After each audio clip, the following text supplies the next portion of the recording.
Never sleep near a toy from your childhood.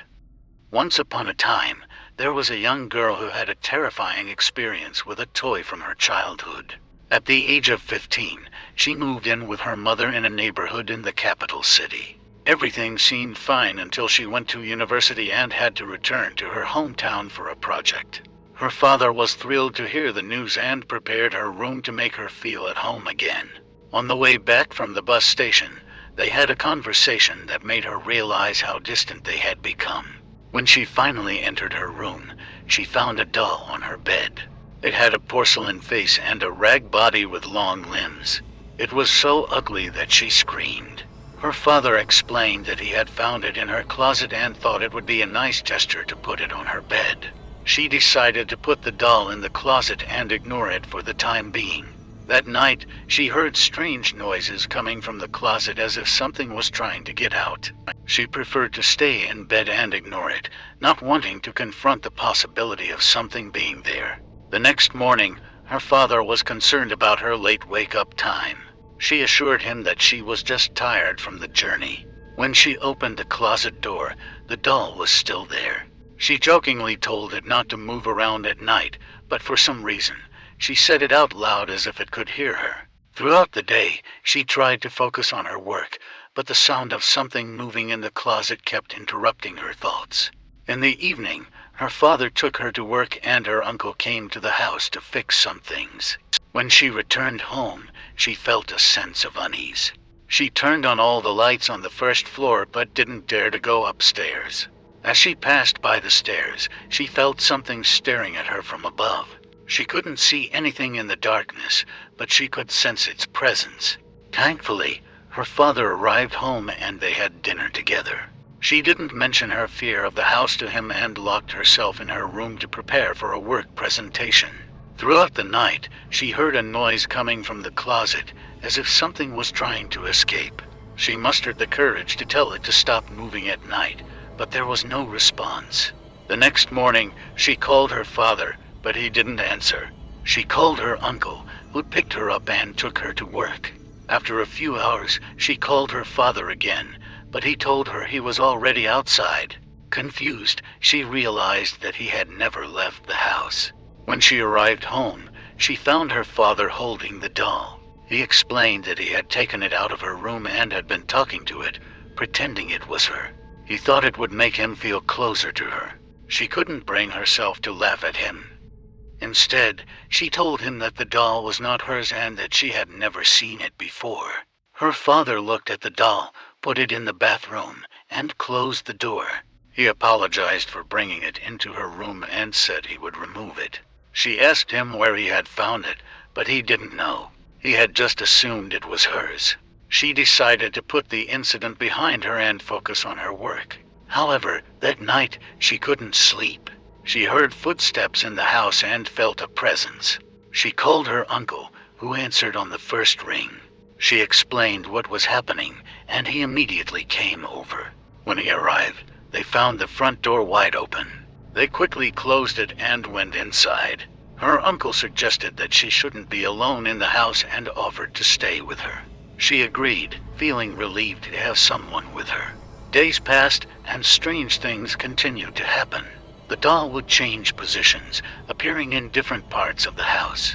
Her father dismissed it as his own forgetfulness, but she couldn't shake off the feeling that something was wrong. One night, during a heavy storm, the power went out in the entire neighborhood. She called her father, who was already in bed, and he offered to bring her some microwavable dinner. As he made his way to her house, she noticed that the street was flooded and debris was scattered everywhere. When he arrived, they realized that the front door was wide open. Her father went inside to check, and she waited outside with her uncle. Suddenly, they heard a noise coming from the house. It was a voice calling for help. They ran back to the house, and her father found her in her room, sitting on the bed and staring out the window. She seemed distant, as if she wasn't fully present. Her father called her name, but she didn't respond. He gently touched her shoulder, and she turned around. That's when he saw it. Her eyes were empty, and her face was expressionless. She was no longer his daughter. Terrified, he called her uncle, who quickly arrived. They decided to take her away from the house, away from the doll that seemed to have possessed her. As they left, her uncle told her father about the experiences he had heard from others in the neighborhood. They had also encountered the doll, hearing its voice and feeling its presence. It seemed to have a power over people, drawing them in and taking control of their minds. They realized that the doll was not just a toy, it was something much more sinister. They vowed to keep it locked away and never let it harm anyone again. The young girl, now grown up, shares her mother's story as a cautionary tale. She warns others to be wary of toys from their childhood, as they may hold dark secrets. She believes that her mother's experiences explain her strictness and fear of the dark. She hopes that by sharing these stories, others will understand the dangers that can lurk in the shadows and be more cautious with their own toys. The night is full of mysteries, and it's important to never sleep near a toy from your childhood. Never sleep near a toy from your childhood. They used to put the parakeets in it, but she couldn't open it. She tried again and again, but she couldn't do it. The lady and her little friends already had their glasses full and told her to hurry up, to have a drink and take it with her. Her friend's mom was in a hurry to drop the girls off at home so she could tell the neighbors and come back for other valuable things. My mom was about to take a set of porcelain trinkets that she knew her mother would love, but at that moment a neighbor arrived and approached her. He asked if she wanted the bow that was also there. The man looked at the toy again and made a scared face. He forced the door open with a clamp and took out the doll to give it to my mom. He left carrying that huge cage that my mom could barely handle. My mom, innocent as she was, carried the doll the rest of the way, ignoring her friends and their excited conversations about what they were carrying. She was talking to her doll, her new best friend, and promised that they would always be together.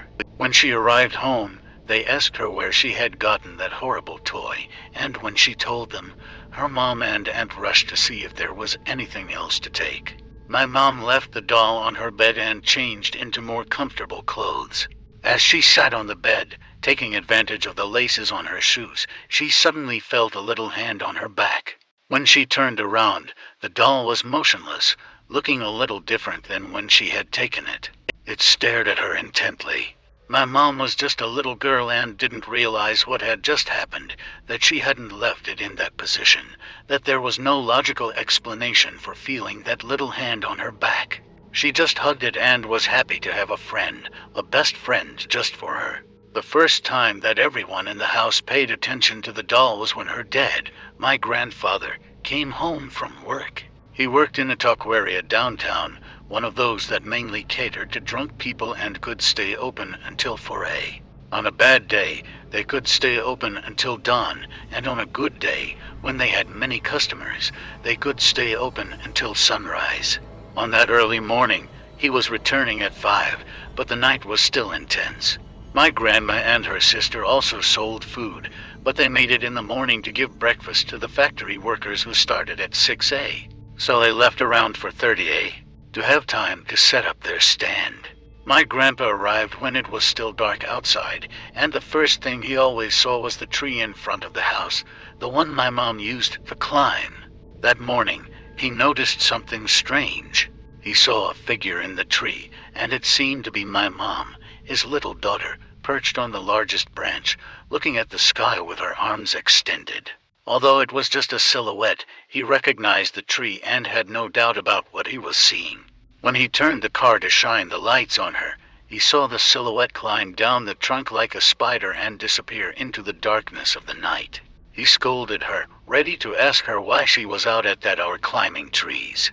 But when he entered the house, he found my mom fast asleep in her room. He asked her with raised voice why she was doing that, and she was already crying. My grandpa was never like that, but at that moment, something seemed to have taken hold of him. He told her she was a bad daughter and said very mean things to her before going to bed. My mom cried, not even understanding why she had just been scolded like that. When she heard laughter in the darkness of her room, she tried to scream, but her voice barely came out. She kept trying. She had left the door to her room open, hoping that maybe she would be able to hear it. The room was completely dark, and fear overwhelmed her as she covered her face with the blankets. But then she heard something very clearly. It was coming closer to her room, and then it stopped at the door and closed it. My mom started praying until morning came. When it was time to get up and get ready for school, strange things started happening in the house, but only her aunt seemed to notice. When someone saw her hugging the doll, much bigger than her, in a room, her aunt immediately got up and left. She started praying and praying, even though she had never been religious. My mom remembers that night when she woke up on a Sunday, the only day when her mom and aunt slept well because they didn't have to work the next day. That night, her aunt kept waking up, yelling at them to let her sleep. From her room next to my mom's, she would go back to sleep, and then her aunt would wake up again, yelling and asking them to be quiet, begging them not to do anything, saying that she wouldn't say anything anymore. She was begging, and when her sister got up to see what was wrong, she told her it was her daughter, that it was my mom who was on top of her, scratching her. My grandma told her it wasn't possible, that her daughter was asleep. But when her sister showed her the fresh marks on her arm, my grandma went to my mom's room to see if she was there and not in her bed. She found my mom pretending to be asleep, and my grandma went back to her sister's room to scold her for accusing her daughter of something so terrible. They argued all night, and in the morning, when my mom woke up, she went to her aunt's room to see how she was doing. She found everything in disarray, and the drawers were empty. Her aunt had taken everything she could fit into 2 suitcases and left without saying goodbye. My mom remembers that night when she woke up to laughter in her room, in one of the corners, and she tried to scream, but her voice barely came out. She kept trying. She had left the door to her room open, hoping that maybe she would be able to hear it. The room was completely dark, and fear overwhelmed her as she covered her face with the blankets. But then she heard something very clearly. It was coming closer to her room, and then it stopped at the door and closed it. My mom started praying until morning came. When it was time to get up and get ready for school, strange things started happening in the house, but only her aunt seemed to notice. When someone saw her hugging the doll, much bigger than her, in a room, her aunt immediately got up and left. She started praying and praying, even though she had never been religious. My mom remembers that night when she woke up on a Sunday, the only day when her mom and aunt slept well because they didn't have to work the next day. That night, her aunt kept waking up, yelling at them to let her sleep. From her room next to my mom's, she would go back to sleep, and then her aunt would wake up again, yelling and asking them to be quiet, begging them not to do anything, saying that she wouldn't say anything anymore. She was begging, and when her sister got up to see what was wrong, she told her it was her daughter, that it was my mom who was on top of her, scratching her. My grandma told her it wasn't possible, that her daughter was asleep. But when her sister showed her the fresh marks on her arm, my grandma went to my mom's room to see if she was there and not in her bed. She found my mom pretending to be asleep, and my grandma went back to her sister's room to scold her for accusing her daughter of something so terrible. They argued all night, and in the morning, when my mom woke up, she went to her aunt's room to see how she was doing. She found everything in disarray, and the drawers were empty. Her aunt had taken everything she could fit into 2 suitcases and left without saying goodbye. My mom and her parents learned to live with the presence, if you can call it that, of that doll. They learned to ignore or accept the sounds of someone walking in the early morning hours. It wasn't until my mom was 14 that everything changed, thanks to a classmate who happened to touch her doll during a school project. The girl went to my mom's house while her parents were in the living room. My mom told her to go to the room as soon as she saw the doll on her bed. The girl was startled and asked why it was there. "It's my doll. I've had it for a long time. I'm used to sleeping with it and talking to it," my mom said, not giving it much importance. "You've had it since you were a child and you still sleep with it?" her classmate asked, confused. "Look, you can ignore me if you want, but if you let me give you some advice, I'll just tell you that you should never sleep near a toy from your childhood. And if you do, don't talk to it like it's a person. Maybe nothing will happen, Maybe it's just a regular toy, but maybe not. Maybe there's something nearby that's listening to you and can live through that object you care so much about," her classmate warned. My mom thought for a moment and suddenly seemed to come to her senses and realized that nothing about her experiences with that doll was normal. "I don't think you're wrong," she said. "I'll put the doll in the closet." I was about to say goodbye to it, according to her. She almost said something to her, but then she stopped herself. "No, don't talk to it. Treat it like what it is, an object," her classmate advised. They went back to working on their project and forgot about it. My mom felt a sense of relief, knowing that the doll was no longer with her. Her parents told her they were going out for a while, and she took the opportunity to suggest that they work in the living room. They finished their project there, and my mom asked her classmate if she would like to stay for dinner. In reality, she didn't want to be alone, as she felt a strange fear that she had never felt before. The girl agreed but went to the room where she had left her backpack next to the bed.